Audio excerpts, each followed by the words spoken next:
Avançons maintenant sur un sujet un peu différent. On va parler de vous en tant que personne. Vous avez gagné beaucoup d'argent, mais maintenant, je pense que pour vous, ce ne sont que des chiffres. Vous regardez vos relevés de compte et vous voyez juste des chiffres. Et vous savez combien de 00 il y a? Je ne les regarde même plus très honnêtement.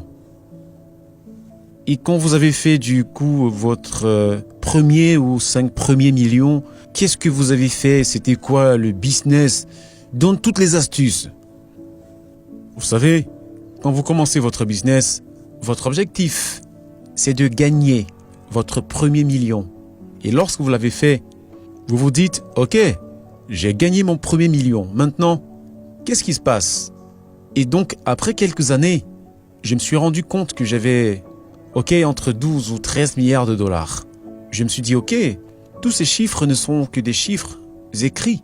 Et donc, un jour, je suis allé à la banque et à cette époque, il n'y avait pas de restriction de retrait d'argent liquide. Et du coup, je me suis fait un chèque et j'ai écrit 10 millions en espèces. J'ai retiré et je les ai amenés à la maison pour moi-même. Vous avez retiré 10 millions de dollars et vous l'avez amené à la maison? Oui, je les ai mis dans le coffre de ma voiture. Et je suis allé à la maison et je les ai regardés pendant 10 minutes et je me suis dit, maintenant je crois vraiment que j'ai de l'argent. Et vous l'avez mis dans votre lit et vous avez dormi dessus toute la nuit, c'est ça? Dans le coffre de ma voiture. Donc je les ai amenés. J'ai pris tout l'argent pour moi, je l'ai mis dans ma chambre. Je l'ai regardé et je l'ai ramené à la banque le jour d'après. Est-ce que je peux vous demander quelque chose? Combien d'argent vous avez dans votre portefeuille? Aujourd'hui? Oui, combien d'argent avez-vous dans votre poche? Vous serez très très surpris. Je n'ai même pas $1. Je n'ai rien. Vous n'avez rien sur vous? Je n'ai rien du tout. Voilà l'argent, les amis. Quand vous avez l'argent, vous n'avez pas d'argent sur vous. C'est vraiment très intéressant, merci. Moi, je sais que vous avez aussi lancé une fondation. Quel est le but de cette fondation? Le but de cette fondation, c'est l'éducation, la prise de contrôle de soi et la prise en charge des désastres. Donc, nous faisons beaucoup de choses. Il y a 2 ans, nous avons fait un don de 1,25 milliard de dollars. 1,25 million ou 25 milliards? Oui, milliards de dollars, oui. C'est intéressant, ok? Oui, mais vous savez, la fondation n'est pas si jeune que ça. C'est une fondation qui est très vieille. Je l'ai lancée en 1993. Qui s'occupe de cette fondation? C'est une dame qui s'appelle Zora. Elle est quelque part par ici. Et elle fait vraiment un travail formidable. Vous allez avoir quelques personnes qui vont vous demander des dons. Vous allez avoir une file d'attente maintenant. Ok. Maintenant, laissez-moi vous poser à nouveau une question personnelle. Ça ne vous dérange pas? Vous devez certainement être le célibataire le plus recherché de tout le Nigeria. Ah, Mo, faut recommencer à nouveau. Ce que je veux dire, c'est que vous êtes génial. Vous êtes beau, vous êtes mince, et vous êtes l'homme le plus riche au Nigeria. Et vous êtes très courtois, j'imagine, qu'il doit avoir une queue très longue à l'extérieur de votre bureau, tous les soirs qui fait « Hi, hello, Aliko ». Qu'est-ce qui va se passer? Dis-nous tout. Vous savez, moi, c'est quelque chose de très naturel. Ce que je veux dire à toutes ces dames, c'est d'aller postuler auprès de mon frère, qui est maintenant mon consultant. Et il va m'aider du coup à peser le pour et le contre et choisir celle que je dois épouser. Et qui est ce consultant? C'est Mo Ibrahim. Oh, c'est moi! Je vais recevoir des milliers de lettres avec des CV du Nigeria de différentes femmes. J'ai vu un de mes amis justement à qui j'ai dit que je devais aller voir Mo Ibrahim. Il m'a dit quand? Je lui ai dit dans 3 heures. Il m'a dit oh là là, oh Mo Ibrahim est très taquin. Je lui ai dit non, ne t'inquiète pas, c'est mon frère, il n'a pas à me taquiner. Oh non, non, non, je pense que nous sommes très gentils avec lui aujourd'hui, n'est-ce pas? Merci beaucoup Aliko.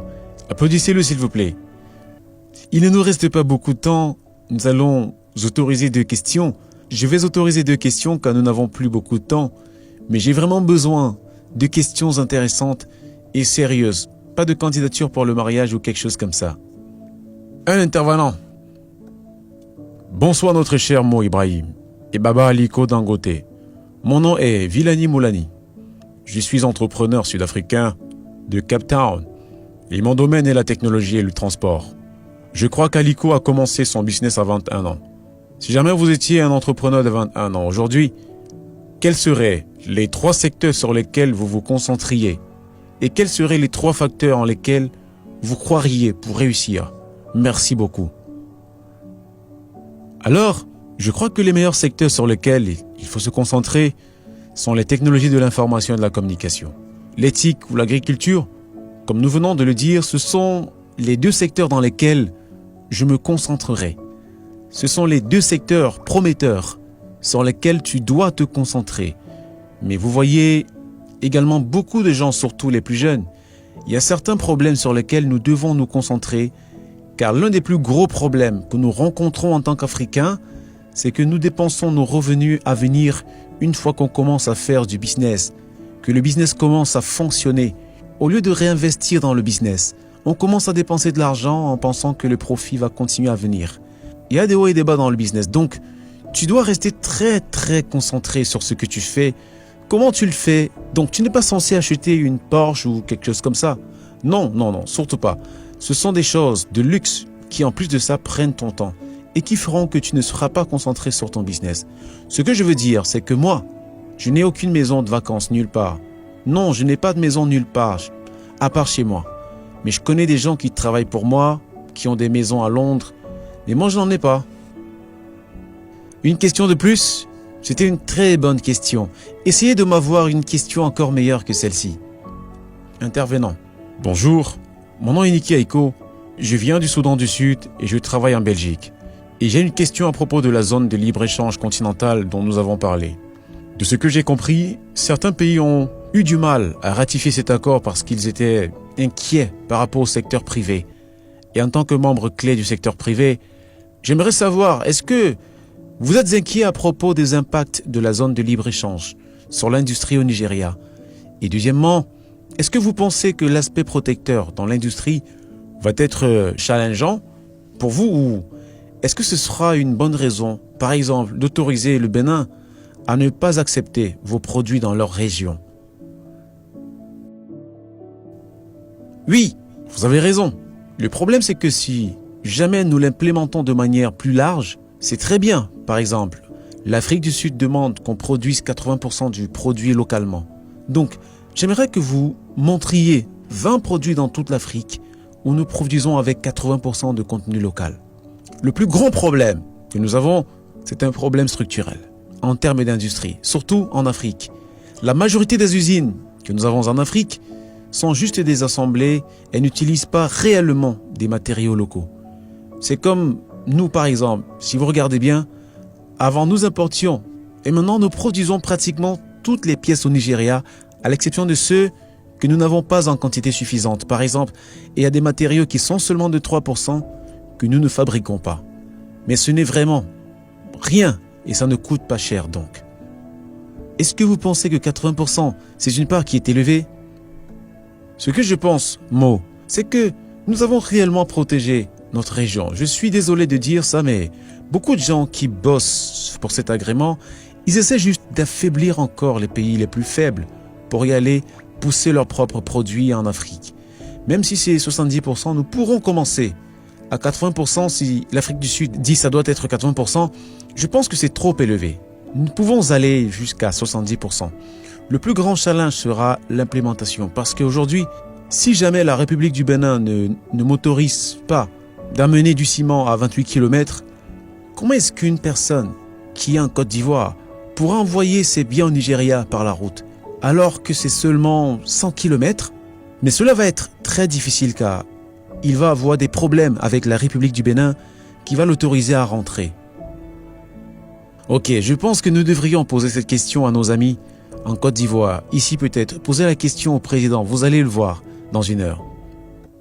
Vous allez lui poser la question, oui. Nous pouvons poser la question, cela va aider effectivement quand on aura toutes ces choses à travers les pays. Par exemple, en Côte d'Ivoire, tout le monde aimerait venir au Nigeria pour faire du business.